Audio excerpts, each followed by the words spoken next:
influenciada por los países vecinos, pero a través de los años se ha desarrollado una cultura distinta e independiente con algunas diferencias regionales. En general, los suizos son conocidos por su larga tradición humanitaria, ya que Suiza fue el lugar de nacimiento del movimiento de la Cruz Roja y alberga al Consejo de Derechos Humanos de las Naciones Unidas. En la Suiza alemana están más orientados hacia la cultura alemana, aunque los habitantes del suizo alemán se identifican estrictamente como suizos, debido a la diferencia entre el alto alemán y los dialectos del alemán suizo. En la Suiza italiana se percibe mayormente la cultura italiana. En resumen, una región tiene una conexión cultural más estrecha con el país vecino que comparte su idioma. Y la lingüísticamente aislada cultura romance en las montañas del este de Suiza se esfuerza por mantener vivas sus tradiciones no solo lingüísticas. Muchas zonas montañosas están altamente conectadas con las culturas deportivas del esquí en invierno y el senderismo en verano. A lo largo del año, algunas zonas tienen una cultura de ocio para atraer turismo, aún en primavera y en verano, a las estaciones más tranquilas cuando hay menos visitantes y mayor presencia en Suiza. Una tradicional cultura de granjas y cultivos también predomina en algunas zonas y las pequeñas granjas continúan omnipresentes en las afueras de las ciudades.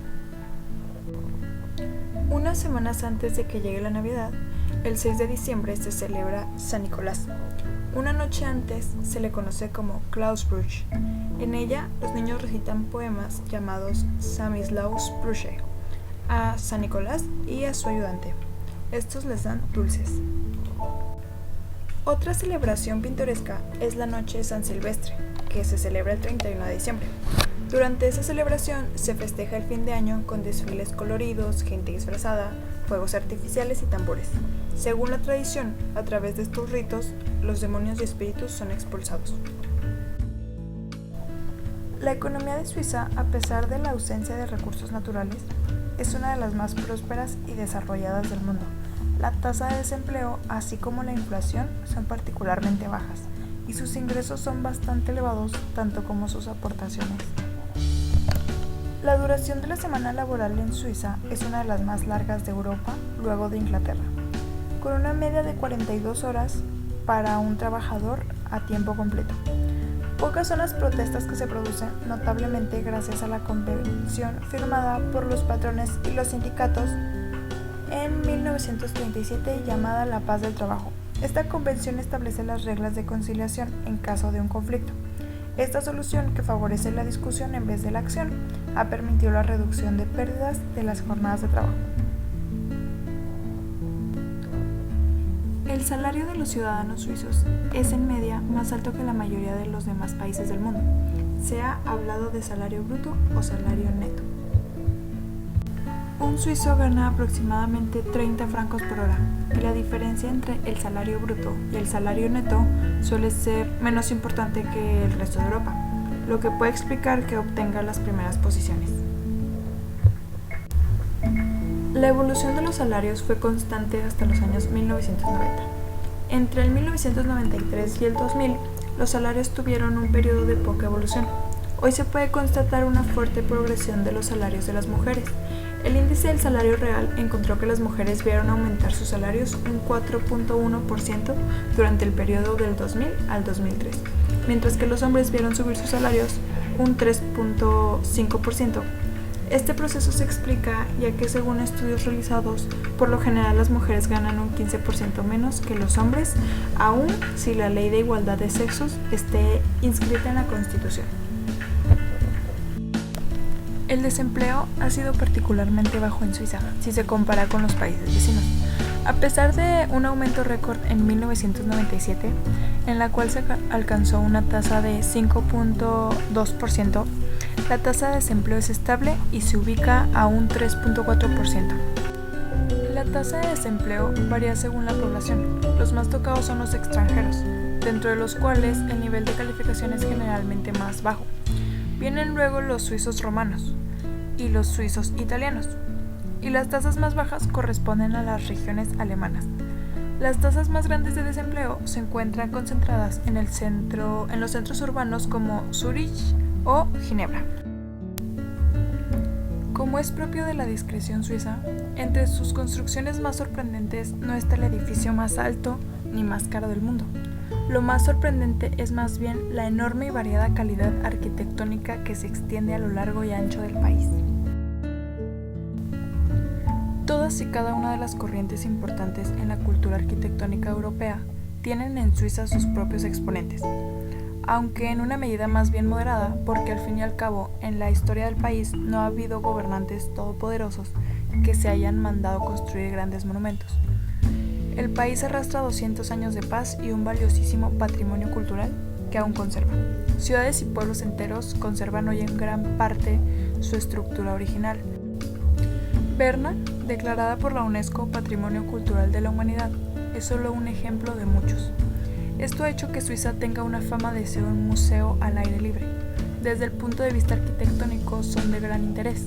Por ejemplo, las viviendas que reflejan la autonomía regional típica de Suiza. Cabe destacar las casas de piedra del Tesino, las casas de Engadina, los asentamientos Wallster, las casas de paredes entramadas de Suiza Oriental, las casas de Appenzell, los chalés de Berna y las típicas viviendas del Jura. No obstante, en el país alpino no solo disfrutan quienes se interesan por la historia. En especial a principios del siglo XX, algunos arquitectos valientes y visionarios llamaron la atención del público internacional. Muchas obras suyas enriquecen este gran museo al aire libre con grandes contrastes y modernos detalles.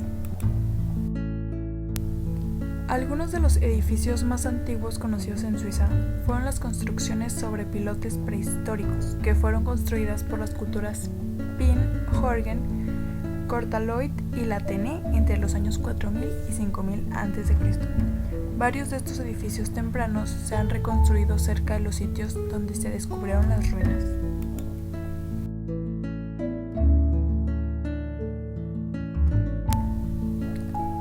La cocina suiza es única en sus variedades regionales y está fuertemente influida por el clima y, como cabe esperar, tiene fuertes influencias entre sus cocinas vecinas, tales como la cocina italiana, la cocina francesa y la cocina alemana. Entre sus ingredientes encontramos el queso. A menudo la cocina suiza está asociada a los quesos y en particular el Emmental, el Gruyère, el Vacherin y el Appenzell. Todos ellos formando parte primordial de la famosa fondue. Chocolate es otro producto famoso internacional en la cocina suiza. En concreto, la primera vez que se preparó el chocolate con leche fue en Suiza. Las patatas destaca el rosti, que inicialmente era un desayuno en el que las patatas sustituían al muesli. En la carne destaca el cervelat, que se prepara y se sirve en múltiples formas. Se elaboran también jamones, cecinas y salchichones de excelente calidad, curados en la alta montaña alpina. En Suiza también se elabora una preparación de carne seca, una especie de cecina o tasajo. Desde hace siglos los pastos alpinos suizos han permitido el desarrollo de numerosas razas de ganadería y pastoreo. Entre las razas de ganado vacuno destaca la raza Simmental, apreciada tanto por la calidad de su leche como de su carne, que se caracteriza por ser particularmente tierna, grasa y jugosa, con un marmoleo equilibrado. En algunas zonas rurales como Galen y Appenzell aún mantiene la tradición de consumir carne de perro.